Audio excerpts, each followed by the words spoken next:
nag-imbita na, ngunit kung inihintay niya na imbitahan siya ng House of Representatives at sinasabi naman pala ng House, hindi siya iimbitahin, o de bahala na lang sila kung anong gusto nilang mangyari. Pero as far as we are concerned, we are serious in inviting him to help us said on some issues that this committee is trying to deliberate on. Let us proceed now. Yeah, before that, who else, those who are invited who did not attend today's hearing, aside from Mayor Magalong? Your Honor, Secretary Vivencio Dizon of the DDPWH also wrote to us a letter stating that having only recently assumed office and in view of the series of meetings and hearings already being conducted on the matter, he has had not sufficient opportunity to address several urgent and pending concerns of the department.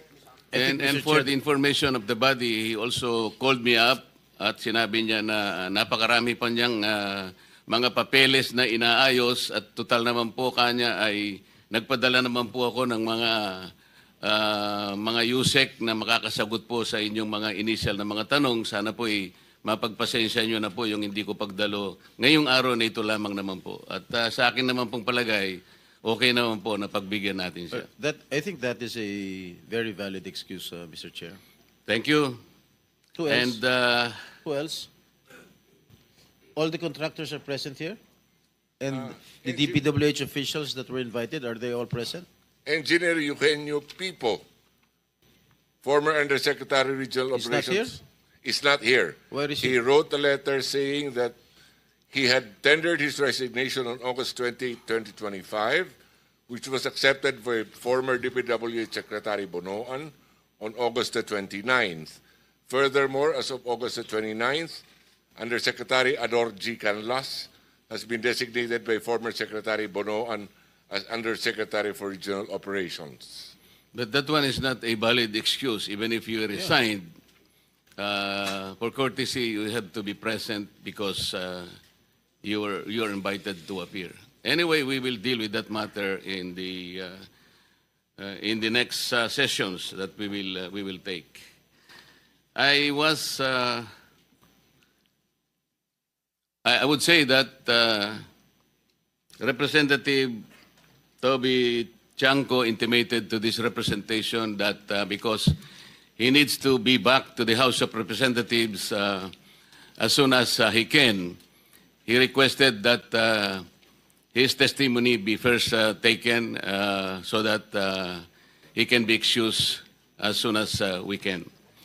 I approve, and I think the body will agree that anyway that he is present today, we can start with him.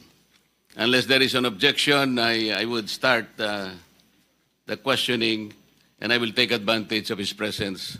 Ladies and gentlemen. Congressman Toby, I am very grateful that despite your very busy schedule, you made time to appear before us. Let me first ask you that in one of your hearings at the House of Representatives, where particularly the insertions have been discussed, I remember Representative Egay Erice and yourself were asking that Representative Elizalde Co be invited in order for him to shed light on the issues being taken up in that hearing. Am I correct, sir? Yes, Your Honor. And this came up after former Secretary Manny Bonoan told the committee that he does not know where, or he does not know the persons responsible in putting the insertions during the BICAM conference. Is that correct? Your Honor, can I clarify that statement? Yes, please. Ganito po yung nangyari dyan. No? So nagsimula, ang una nag-interpellate ay si Congressman Erice. So sabi ni Congressman Erice, nung sa dulo na, sabi niya kay Secretary Bonoan, alam niyo ba kung ano yung amount na nadadagdag sa departamento pagdating sa BICAM? Ang sagot ni